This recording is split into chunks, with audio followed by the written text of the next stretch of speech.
Hi అండి. అందరికీ నమస్తే. మన జీవితంలోకి ప్రతి ఒక్కరూ ఏదో ఒక కారణంతోనే వస్తారు.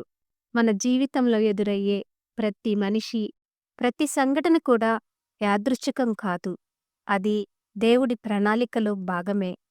మీ జీవితంలోకి ఎవరు వచ్చారో వాళ్ళు యాక్సిడెంటల్‌గా రాలేదు. ఒక కారణం కోసం వచ్చారు. అవునండి. ఇది నిజం. నమ్మండి.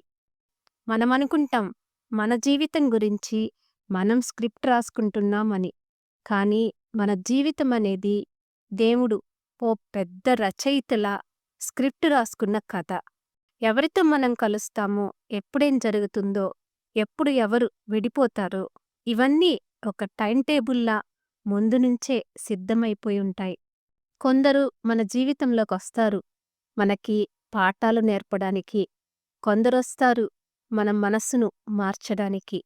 మరికొందరొస్తారు మనకు మనశ్శాంతిచ్చేందుకు. ఇంకొందరొస్తారు మన బలాన్ని పరీక్షించేందుకు. ఇలా వచ్చిన వాళ్ళందరిలో ఏ ఒక్క మనిషి కూడా జీవితాంతం మనతో ఉంటాడు అన్న గ్యారంటీ లేదు. కొందరు మనతో కొంత ప్రయాణం చేస్తారు. ఆ ప్రయాణంలో ఏదో ఒక పాఠం నేర్పి మరీ వెళ్తారు. అప్పుడు మనం బాధపడతాం. ఎందుకు వెళ్ళిపోయారు అని. కానీ ఆ బాధ కూడా దేవుడి ప్లాన్‌లో భాగమే. ఎందుకిలా జరుగుతుంది అంటే, మన బలం పెరగాలి. మనం ఎదగాలి కాబట్టి. మన జీవితంలో జరిగే ప్రతి సంఘటనకి ఓ అర్థముంటుంది. ఇప్పుడు మీరు కష్టంలో ఉన్నారని, ఎవరో మిమ్మల్ని మోసం చేశారనో, లేదా వదిలిపెట్టి వెళ్ళిపోయారనో బాధపడకండి. ఆ బాధ వెనక కూడా దేవుడి ప్లానుంటుంది. మీరు ఎవరినైనా మర్చిపోలేకపోతున్నారా? లేదా ఏదో సమస్య మిమ్మల్ని వేధిస్తుందా? ఆ టైంలో కూడా దేవుడు మిమ్మల్ని బలోపేతం చేస్తుంటాడు.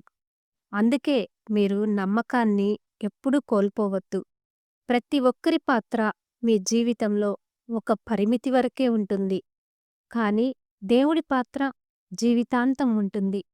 ఎవరైనా మన దగ్గరికి వస్తే, వీళ్ళు నాకు ఉపయోగపడతారు కాబట్టి దేవుడు పంపాడేమో అనుకోండి. ఎవరైనా వెళ్ళిపోతే వాళ్ళతో పూర్తయిపోయిన పాఠంలా ఇప్పుడు జీవితంలో కొత్త అధ్యాయం మొదలవుతుంది అనుకోండి. అలా మీరు ప్రతి సంఘటనను దేవుడి కోణంలో చూస్తే మీరు కోల్పోయింది ఏదీ ఉండదు. మీరు దేవుడిపై నమ్మకం పెట్టుకున్నప్పుడు మిమ్మల్ని ఎవ్వరూ తక్కువ చేయలేరు. మిమ్మల్ని ఎవ్వరూ గాయపరచునూ లేరు. జీవితం యాదృచ్ఛికంగా జరగడం లేదు. ప్రతిరోజు, ప్రతి మనిషి, ప్రతి సంఘటన కూడా దేవుడి స్కెచ్‌లో భాగమే. అందుకే నమ్మండి.